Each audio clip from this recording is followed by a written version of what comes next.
So we're looking at 30 years since Great Big Sea was founded, and Séan McCann was one of the men there at the beginning. It's been 10 years since he toured and performed with the band. And I have to ask, are you wearing a four-leaf clover right now? I am a very special one. My friend Annalise Boyer picked this for me at one of my first sober shows in in the middle of nowhere, Newfoundland, a place called Burlington. And there is an interesting story there, but the long and short of it was she was unable to attend Great Big Sea concerts for a decade because she'd been injured in a drunk driving incident, and she came to see me because it was such an outdoor and quiet affair that she thought she could actually come and see me, and she enjoyed the show. But I met her backstage, and I just happened, she was crawling around in the woods, and I stopped her and I said, "What are you doing?" And she said, "I'm looking for four-leaf clovers," which, you don't often hear that. But she found it for me and she gave it to me. But she taught me some great lessons that day. She's certainly a very resilient person. She doesn't give up. And, I consider myself, I was really grateful that day that I was sober, because she taught me so much about being resilient and not giving up and being positive as much as possible. So, the path I've chosen has brought me in very strange and wonderful places, and I've met some beautiful people. And it's no surprise to me that on your website, Shantyman, Order of Canada, recovery advocate, a musical keynote speaker, author, Great Big Sea founder, and that TEDx talk, you kind of touched on the animosity, the breakup of the band, how it left you in a place where you didn't want to play songs from the band, and here you're on tour doing the songbook. Yeah, well, again, I've been sober for a dozen years now, so for a while it was a bit of a trigger for me, and there was some tension. I did the 20th anniversary tour sober on the Great Big Tour bus, and in retrospect, that was probably the wrong decision. It was wrong to expect that the whole Great Big Sea world would change to kind of work around me, a newly sober shanty man. I was doing something very different, and if you look at the body of work, it was a very different direction to take. So, but having gone this long, still sober, I might add, I feel like I'm ready to make peace with all that. And I think especially since the ending of COVID, well, not that it's over, but it's evolved, I guess, to the point where we can play live again.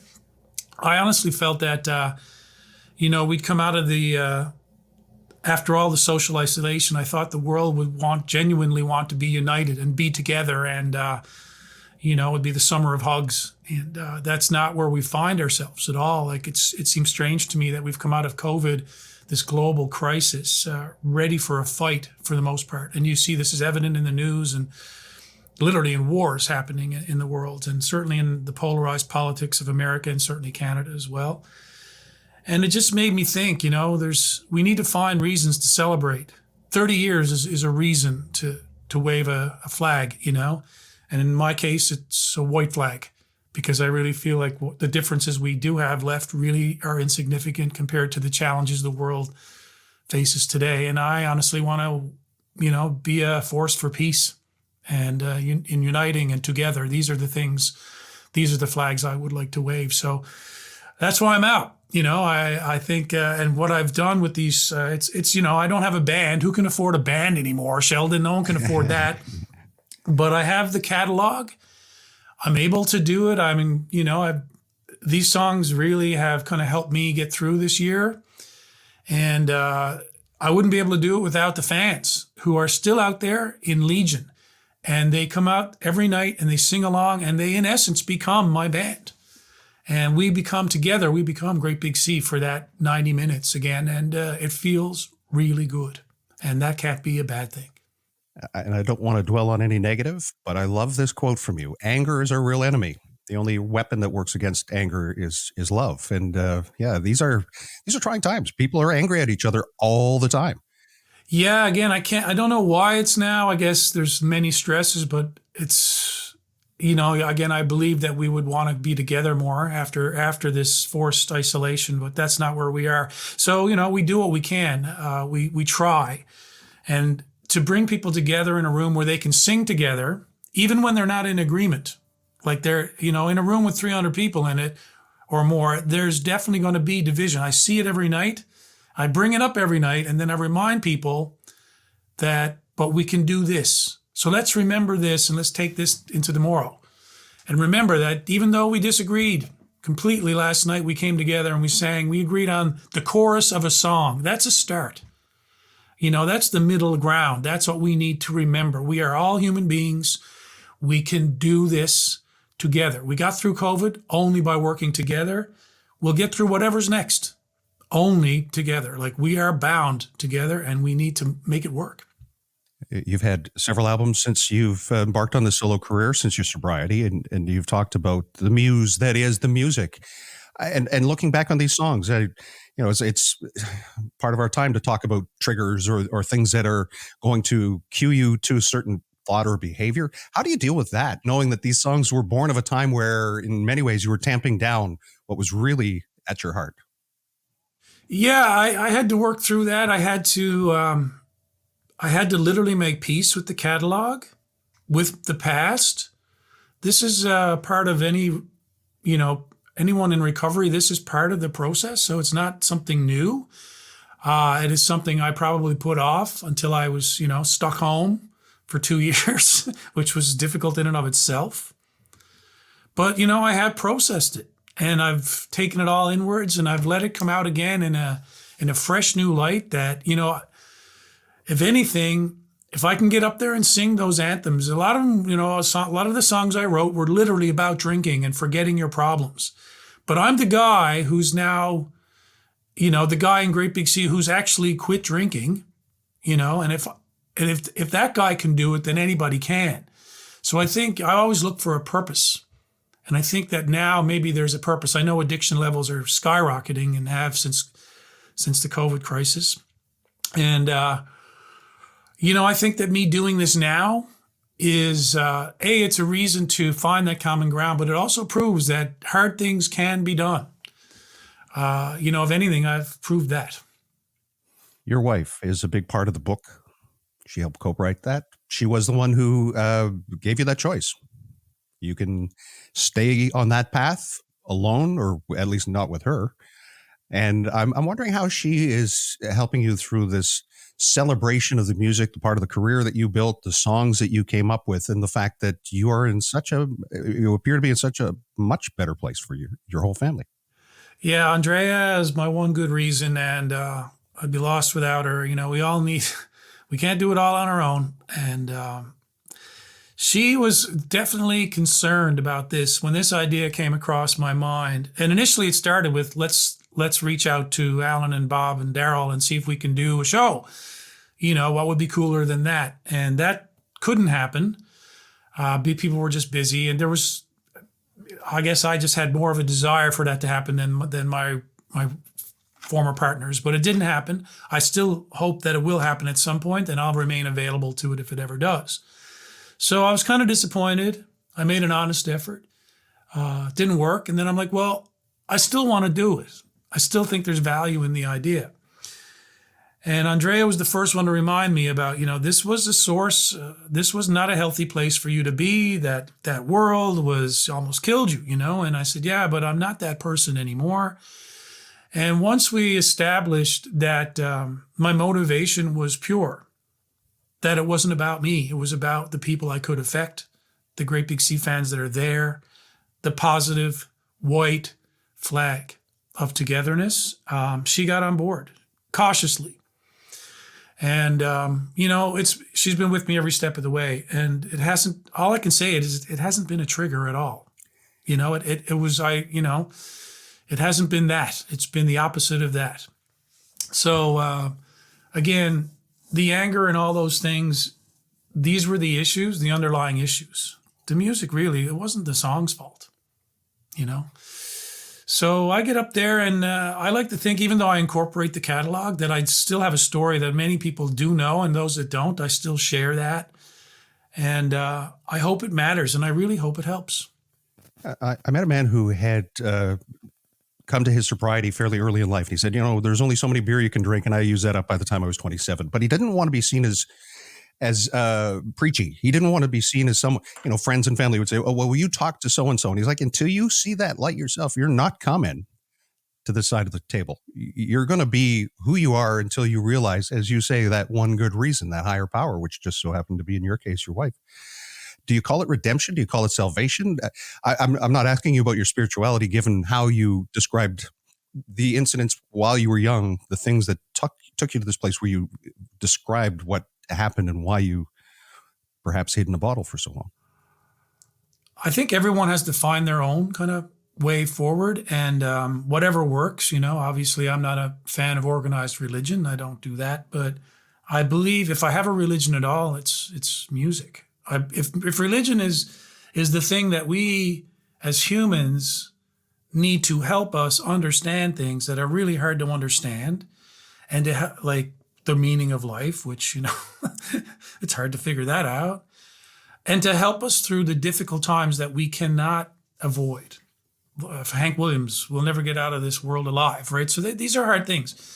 So religion kind of is, to me, organized religion has been, like, I've learned that it is actually, like, it can be seen as a crutch in the sense of as an addiction or whatever. But honestly, whatever works for me, if religion is supposed to do those things in our lives to help us with those hard things, then music is a thing that actually does that.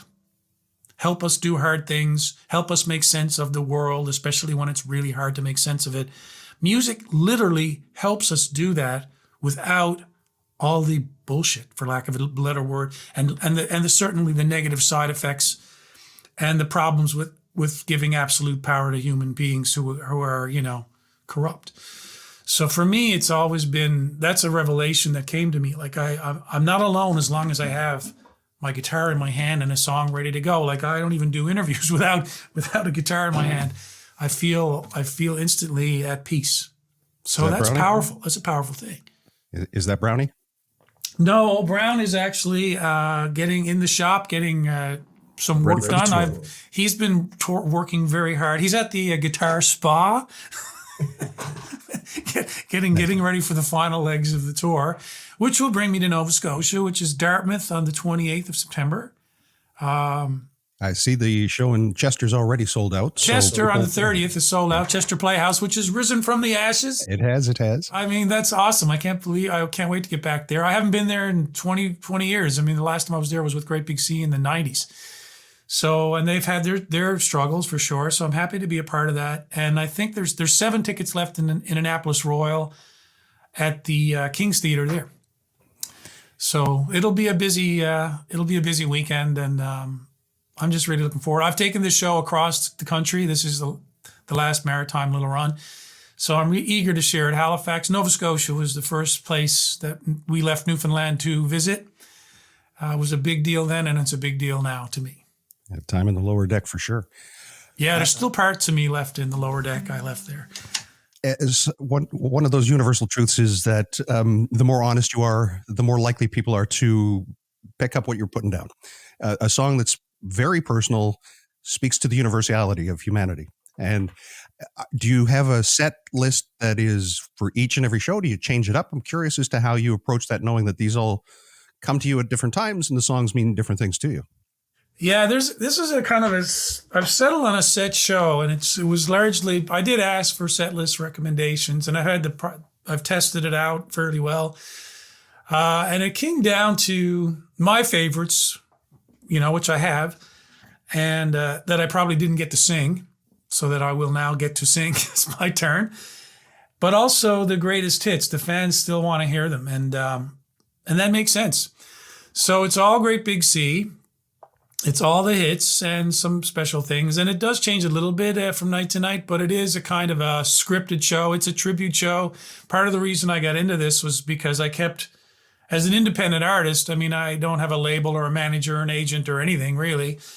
I started to run up against my biggest competition outside of social media itself right now is tribute acts in theaters, which are the only thing that's kind of working now, right? And but they're hogging the venues, and people are going to see them. So I figure, well, if you can't beat them, join them. This is who's more credible or more qualified to do a Great Big Sea tribute show than Séan McCann, the Shanty Man, right? So I'm able to break it down, and there's lots of funny stories behind the scenes that I can share about where some of these songs came from, and it is, it was a labor of love, and I'm happy to share it. My family was submitted to a lot of rehearsals when I was trying to figure out the set list, and my kids are 17 and 15. They don't remember Great Big Sea at all, but they did, every now and then they'd pipe up and say, "Dad, that's a banger, that's a cool song," which is what it means apparently. Yeah. So I took those, when those things happened, I'd say, okay, keep that one in there. But yeah, it's a work I'm really proud of. Again, I'm glad it worked out. I've had a great run of shows. I don't know what I'll do next. You as a journalist know how challenging it is for us content creators, which is what we've been reduced to. Hard to survive. I need to reset my clock and see what I should do next, given the way the world is. I'm sure I'll find that. I just need some time, which I will take next year. But this year, it's all been Great Big Sea, and I just want to finish strong. And I know that Halifax, Dartmouth, there's so much Great Big Sea history there that I can't wait to get into. And as you say, tickets are going quickly. So if you don't get in line now to get them, you might just miss out, and you'll be kicking yourself for missing an opportunity. And that's one of the things I love most about artists who get out with an acoustic guitar to say how a song came to them and how the inspiration began. And, that's part of the connection of the song and the human heart. That's the way I see it. I don't know. Yeah, absolutely, man. You got to come out and, well, this new venue too, I stumbled across this, the Sanctuary Arts Center, and it's fairly new. It's in Dartmouth, but the Adriano family have got it open. It's a beautiful 300-seat venue, old church converted, perfect for what I'm going to do. So it's a great setting for the show, and they've been great to work with so far. So I think it's going to be a really cool event. Like I'm really stoked for this one. There's less than 50 tickets left, honestly, so they should be got. So bring it, and I hope you're there too. I hope it's going to be great. We can break out some way, hey, just an ordinary day, and it's all your state of mind, because my mom loves your band. You know what I'm saying? That's awesome. I've been doing this long enough to know you got to get going here. So, Séan McCann, nothing but praise and love for you and the work that you've done, the book that you've written, and the life that you've found after you came to some really hard truths. So thank you for sharing. Thank you for creating all those great memories. Thank you, Sheldon MacLeod, for being with us all along. It's great to talk to you again.